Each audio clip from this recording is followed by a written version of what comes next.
Okay, right now we're looking at our notes here.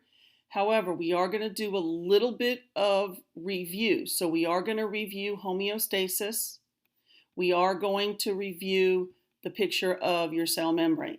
The new notes, though, will be dealing with number 3, which is situation cells can be in.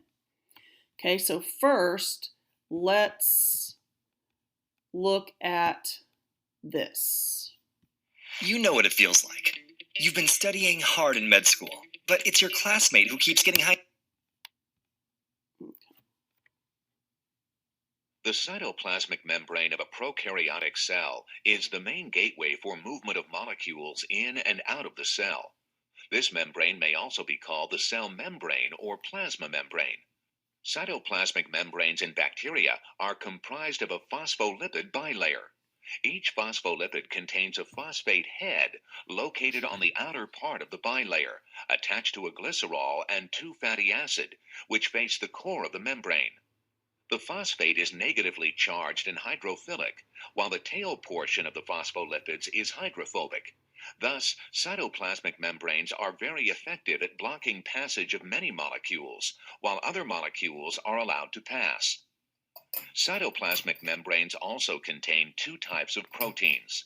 Integral proteins often span the entire bilayer and act as channels for transport of molecules that normally wouldn't be able to penetrate the bilayer. Peripheral proteins are loosely attached to the membrane on one side or the other. Some of these may be glycoproteins, which are proteins bound to a polysaccharide. These proteins may function as recognition sites, enzymes, or receptors. Okay, so the picture, this is a snapshot from the video. So you have your phospholipid bilayer. Phosphos are the round heads, the lipids are the tails. And even though this video here is talking about prokaryotic cells, the part of the cell membrane they showed you in the prokaryotic cell, that's the same as the eukaryotic cell. Okay, there are differences, and this video didn't actually show you those, but so it works for all cell types. So you have these 3 membrane proteins. They allow cell transport to occur. And we've already taken notes on the types of cell transport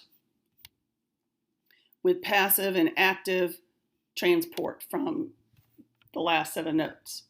So let's talk first about the phrase concentration gradient.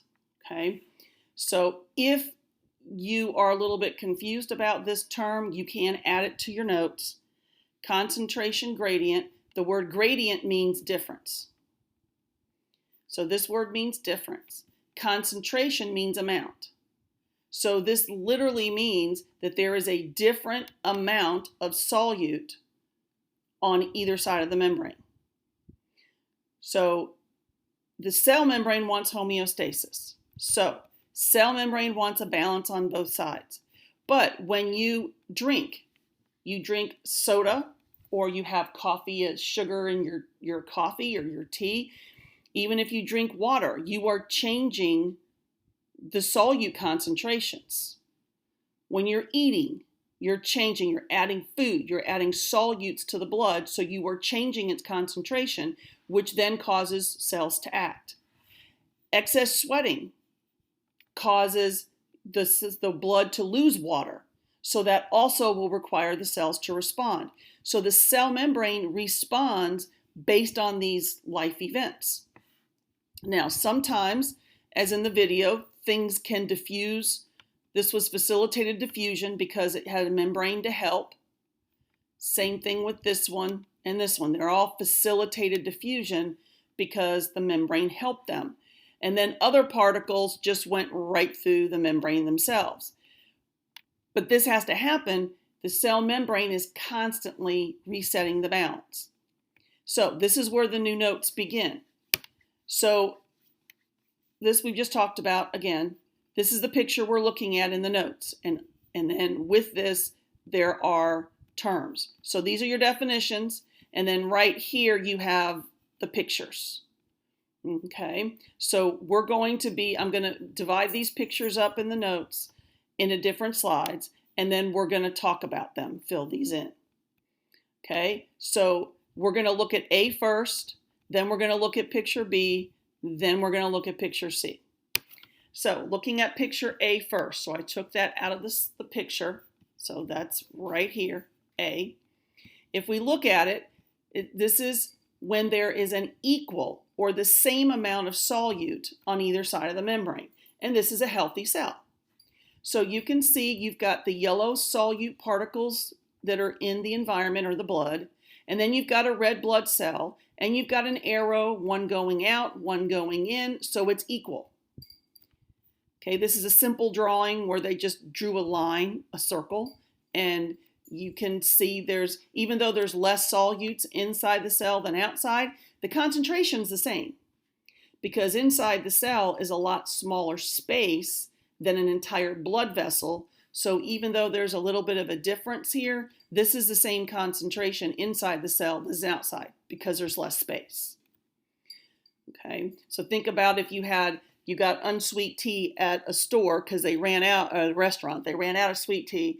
So you have a half-filled glass of tea. If you put one packet of sugar in there, that's going to be sweeter than if you had a whole glass of tea and you put one pack of sugar in that. So it's just less volume of water is a difference here. But this is a happy little plant. It's defying gravity like plants do, and it's got perky little stems and leaves going up looking for the sun. This is B. So we're now, if you look at this picture here, we're now looking at this part right here. Okay, so that's B. This is when there is less solute outside the cell than, okay, I'm not sure what happened there. That should be inside the cell. Okay, so when there is less solute outside the cell than inside the cell. So here, if you look at this picture, you see, this is in the notes, you see lots of yellow dots, solutes. You can't really see what's inside this little blood cell, but notice the two arrows. There's lots of water going in the cell, no water going out. This picture, you can see there's obviously more solute inside, more black dots inside this cell than in the environment. So here's a real life situation, and this has happened to me several times in my career. I have a kid come into class and says, Edwards, we keep buying fish, they die. And it's a goldfish or a Japanese fighting fish. And, so I ask them some questions, and it turns out each time they put distilled water in the bowl. That's a problem because distilled water is purified water. It has 0 solutes in it. And now this picture has one little solute over here, but imagine this is distilled water. Out of all this water, there's only 1 solute in the whole bowl. But yet inside the fish, you've got these dots represent proteins, carbohydrates, lipids, nucleic acids, all your macromolecules, salts. So it's got all these things in there, and the cells can't lose all that. So the cell membrane's like, hey, proteins, you can't leave. I need you. So what happens is the cell membrane responds. And what's the type of movement of water through a membrane? Which type of movement shows water through the membrane? If you thought osmosis, you would be correct. So the water's going through the membrane. And what happens then is because there's such a difference, 0 solutes here, lots of solutes in here, because of that, the fish over time takes on more and more and more water, and it takes 10 to 14 days, but it'll die. And when I ask the students, like, well, what does your fish look like? And they're like, oh, they whip out their phone. Here, this is the picture. And I say, well, what's wrong with this fish? And the student inevitably says, it's all like swollen. It took on all that water or something happened. And it's like, yes, it is swollen because all of the cells took on water. And if it takes on water too fast, the cell can't make phospholipids fast enough for the membrane, and it bursts. Other cells that were in the process of bursting when the organism dies, They just say real big and bloated, and that makes your fist all swollen, and he kind of looks nasty, and he's going to die. Okay, so this happens if you don't, if you're sick and you don't eat food for so many days because you're throwing up or you can't eat food, then your cells get more and more concentrated. Your environment gets less and less concentrated, and that causes water to move, and that's a problem. So it is common for when you're sick and you haven't been able to eat anything, keep food down, you can become dehydrated. And in the notes we did earlier, that urine test, the urine can kind of get darker and darker and darker.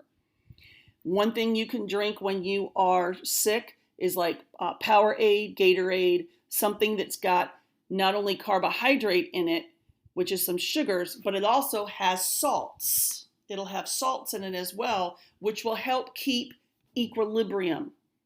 Okay, it's designed for people who sweat a lot due to activity. You sweat salt out when you are sweating. Salt leaves the body also. So the Gatorade helps replenish all that. Okay, the opposite can be true. This is situation C. Here you can see a lot of solute outside the cell. So there's more solute outside the cell than inside the cell. So you can see some solute in here in your red blood cell, but there's a lot outside the cell. Well, the cell is going to shrivel up or shrink because it dries out. Here's a plant. Okay, go on vacation, you come back, oops, plants kind of look like this. Don't throw this plant away. It's not dead yet. It's close. But if you give it a little bit of water every day, it'll start to perk up. And as more water enters the tubes of a plant cell, and xylem tubes carry water in plants, that's like the vein of the plant. And water will go into the plant, and then it will, through osmosis, go from those xylem tubes into the plant cells themselves, into that large vacuole, and then they're going to start to perk up over time. This is also how the Egyptians made the mummies. When you make a mummy, they first take out your major organs, brain, heart, lungs, liver. They take out, there's 5 different things they take out. And then they pour a series of spices into the body cavity. And those spices dry the body out very, very quickly. They also, to help it, they soak it in the wrappings in these substances also. So it dries out and it becomes a mummy. And in their belief system, when they got to the afterlife, they would take out their organs and they would be kind of rehydrated and they would live on in the afterlife. But this is what can happen, for example, if you eat way too much candy, like Halloween. Yeah, if you eat a lot, you have a lot of candy in your bloodstream, and your cells go, oh, we got to import some candy here because we gotta create equilibrium. But then the cells are like, no, we can't eat any more candy. We can't take on any more. And then that's when this situation occurs. And then your cells can begin to get dehydrated. If you've ever noticed, after you eat a lot of candy or a lot of really sweet things, you get thirsty. Okay, that's why. So this situation, if you can reverse it in time, which in our lives, you're watching this, you're still alive, so there's not a problem, but your body can recover from that. So there's these 3 situations, and through osmosis, the movement of water, or diffusion, facilitated diffusion, the movement of solutes, the body can maintain homeostasis. But you've heard you should eat foods in moderation. So yeah, you need sugar every day, but do you need 5 candy bars a day? No. Yes, you do need water. If you're an athlete, you may drink 15, 20 glasses of water a day and not have a problem. That's because you're in practice and you're sweating it all out. Okay? Or in a game, you're sweating it all out. That's what happens. So we're going to be practicing this particular part a lot in class, and we'll get to that in a moment.